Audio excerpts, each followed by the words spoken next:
In 2022, amidst the COVID-19 storm, a case that rocked Vietnam left the entire nation in shock: the rescue flight scandal.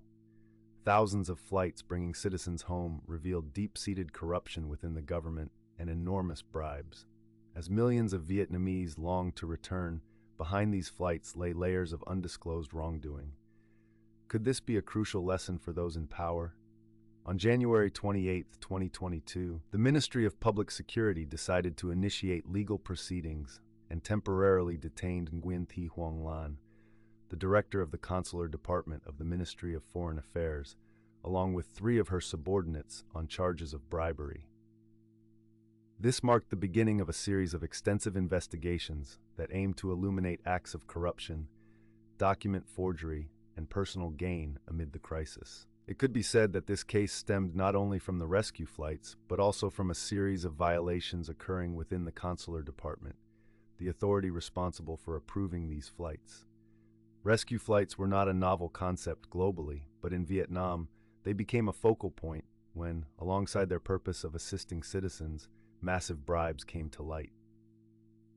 On April 14, 2022, investigators decided to charge and temporarily detain Dung, the Deputy Minister of Foreign Affairs, as well as several others like Pham Trung Kien and Vuan Tuan. This action highlighted the severity of the issue at hand. Statistics show that nearly 2,000 rescue flights were carried out during the COVID-19 pandemic that impacted the economy and the lives of citizens. What seemed like a humanitarian endeavor began to reveal a grim picture. The total bribe amount reached nearly 165 billion VND, considered an enormous sum in the country's political landscape.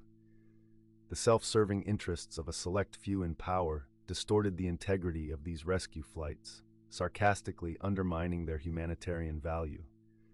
On December 19, 2022, the Ministry of Public Security's Investigation Security Agency announced the indictment of 35 individuals for charges related to the case, while just a few months later, the Supreme People's Procuracy prosecuted 54 individuals. Among them were prominent names like Tran Van Tan, Vice Chairman of Quang Nam Province, and Chu Xuan Dung, Vice Chairman of Hanoi City, individuals who held significant positions and had authority over coordinating rescue flights. The involvement of such esteemed figures further heightened the gravity of the case and the doubts about the decision-making and approval processes for these flights. Since the detainees were apprehended, a larger picture of wrongdoing in the organization of rescue flights has gradually unfolded.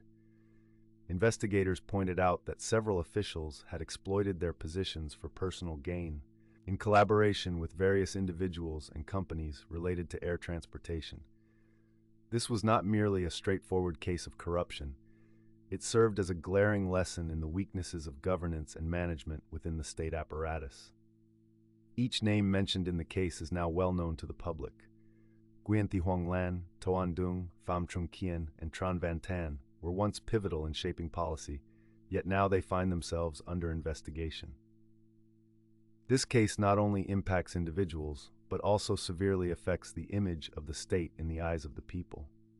Suggestions for penalties for the accused vary across sources, with the highest recommendation being death, a grim reality for serious transgressions.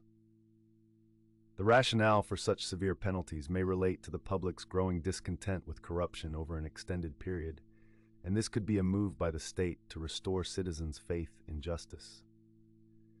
Yet lingering questions remain. Are there still those behind the scenes who have not yet been brought to light? What will happen next as courtroom trials commence? The rescue flight case is not just a typical corruption scandal. It is a lesson for those in power that all misconduct will ultimately be condemned and punished. In the end, the victims are not just the individuals trapped in the pandemic. They embody the broader questions society poses about Vietnam's political and legal system. Can these failures be rectified, or will they serve as haunting ghosts in the quest for justice for millions of Vietnamese? The rescue flight case will not simply close its chapters, but will continue to be a hot topic for future discussions.